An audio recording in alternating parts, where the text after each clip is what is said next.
Cumhurbaşkanım sana sesleniyorum. Sen her gün açtığın Kur'an-ı Kerim'in yüzüsü hürmetine benim bu oğlum oradan kurtar, o zalimlerin elinden kurtar ne olursun. Bu annelerin feryadı artık bitsin, artık ciğerler yanmasın. Ne olursun bu annelerin feryadına biatı bir sus ser bu ciğerlerine. Ne olursun Cumhurbaşkanım sana sesleniyorum.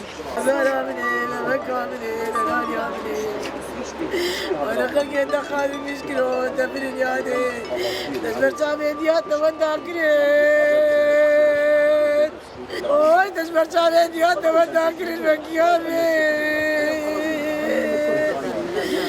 Oy, bana tezahiti kısılmasın Oy, kasabam bu yadı parçaya kucağımda maya Ama tahminen gene maya devlet maya Ama tahminen maya وقدم بابا وقدم كده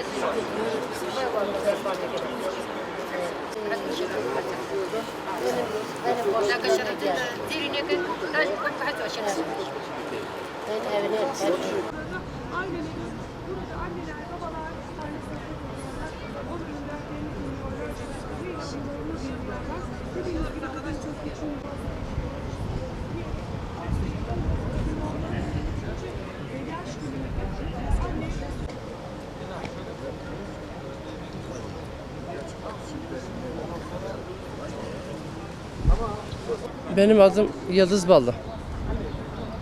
Yasemin Ballı'nın annesiyim. 2014'te kızımı İstanbul Esenyurt'tan kaçırdılar. Kızım 16 yaşındaydı. Buradan büyüklerimize sesleniyorum. Başta olmak Cumhurbaşkanı Recep Tayyip Erdoğan'la sesleniyorum. Bize yardım edin. Allah rızası için bize yardım edin. Evlatlarımıza kavuşalım. Benim kızım 2018'de ölmüş. Öyle diyorlar. Şırnak'ta öldürülmüş. Ben inanmıyorum. Benim kızım yaşıyor. Ölü veya diri. Ben kızımı istiyorum. Kimde olursa olsun kızımı göndersinler bana. Ben bunu istiyorum. Şu kadar Allah korkusu varsa evladımı bana göndersinler. Veya bana bir haber göndersinler. Bunu istiyorum.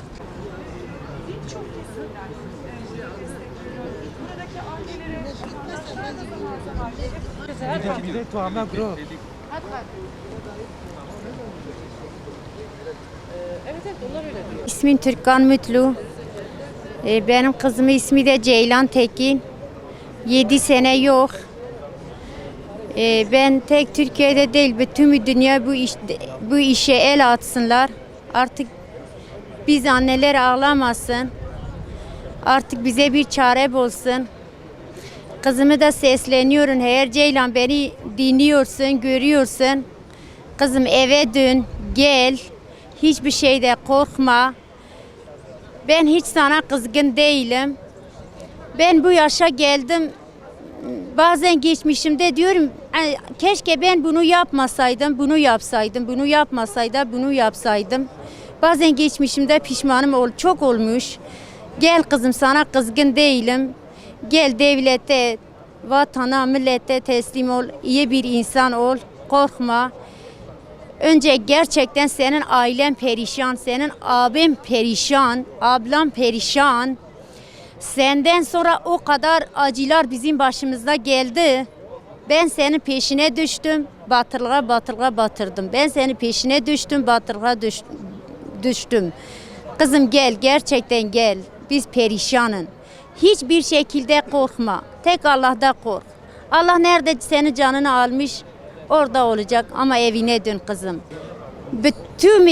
Bütün yetkilere, Cumhurbaşkanlarımıza, bütün yetkilere, her partinin yetkilere sesleniyorum. Artık bizi görün, bizi annelik duyguluğu görün yani. 7 sene ben bu hasreti çekiyorum. Her kışın bunu bütün yayınlarda söyledim. Kışın olduğu zaman ben yatağıma giremiyorum ki. Çünkü diyorum benim Ceylan'ım şu anda üşüyor. Nerede yatıyor? Gittim onu yeri yaşamayı gördüm. Daha kötü oldum. Keşke gitmeseydim, görmeseydim. Televizyonda gördüğüm zaman sanki bana bir film gibi geliyordu ama öyle değildir. Öyle değildir. Allah rızası için bütün dünya benim seslerim duysun, görsün. Artık beni Ceylan'la benim gibi benim dürümü olanlar bütün evlatlarla kavuşsun. Ceylan gel, gel kızım gel. Gerçekten biz perişanız. Gel kızım.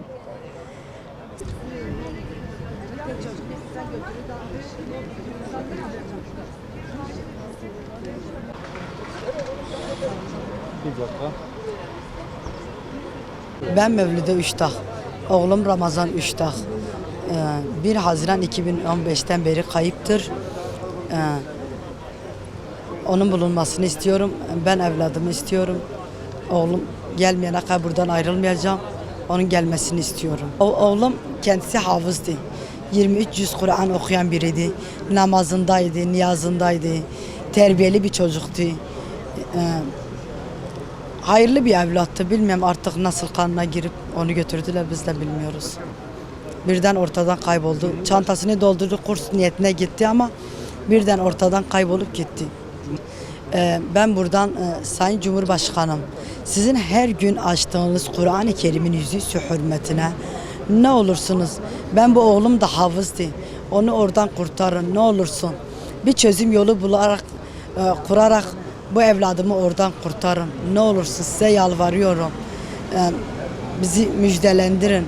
İstiyoruz ki evlatlarımızla müjdelenelim. Bizim isteğimiz odur. Ne olursun bu oğlum senin oğlun yerinde de olabilirdi. Sen kendi oğluna ne yapıyorsansa benim bu hafız oğluma da onu yap. Ne olursun bu ciğeri yanmış annelerin yani ateşlerine bir su serp ne olursun. Bu yaşlı annelerimiz burada oturamıyor. Hastadır. Biz de artık ne olursun bir çözüm yolu bulun. Tüm partileri çağır yanına. Söyle bu çözüm yolu bulalım. O çocuklar oradan gelsin diyorum. Oğlum neredesin? Annene bir telefon aç. Yerini yurdunu söyle. Biz sana kızmamışız. Biz seni çok seviyoruz. Seni özlüyoruz. O evimiz seninle ancak mutlu olur. O evimizde huzur yok. Annen ağlayarak yatıyor, ağlayarak kalkıyor. Ne olursun bu çağrıma bir ses ver. Sesime ses ver. Neredeysen anneni bir ara. Bir telefon aç. Ne olursun yerini yurdunu bileyim. Bak hastayım. Baban da hastadır. Ne olursun 2 günlük dünyada ben seni dünya gözüyle görmek istiyorum. Ne olursun annene dön. Ne olursun kimse seni kandırmasın. Hiçbir şey yoktur. Güvenlik güçlerimize sığın. Ne olursun hapis yok, bir şey yok. Her şey af olmuş. Ne olursun anneni sevindir. Anneni mutlu et. Ben hastaneye gittiğim an diyorlar senin morala ihtiyacın var. Mutlu olmaya ihtiyacın var. Ama sen ancak gelirsen ben mutlu olurum. Ben sevinirim. İnşallah ben o hastalığımı da yenerim. Senin gücünle, senin mutluluğunla ancak ben o şeyi yenerim. Ne olursun annenin sesine bir ses ver. Bir telefon bana yeter. Senin yerini öğrenmek istiyorum. Sana kavuşmak istiyorum. Ne olursun.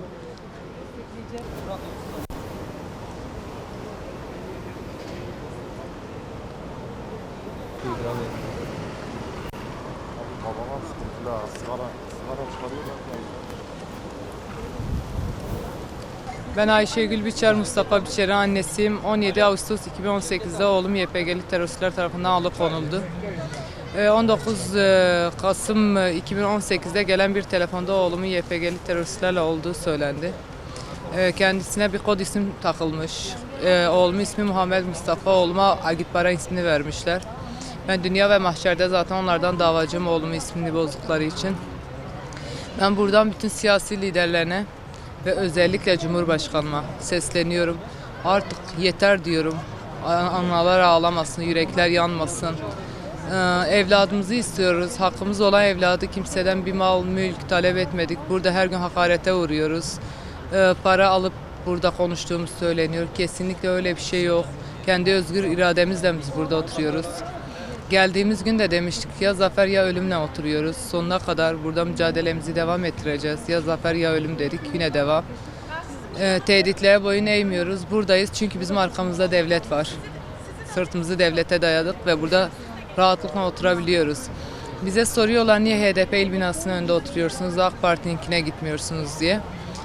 AK Parti bizim çocukları götürmedi ki. HDP tam Kandil'in hedef noktası olduğu için bir nevi onların şubesi olduğu için buradan çocuklarımızı toplayıp götürüyorlar. Yani o yüzden biz HDP il binasının önünde oturuyoruz. Biraz vicdan, merhamet varsa da çocuklarımızı geri versinler.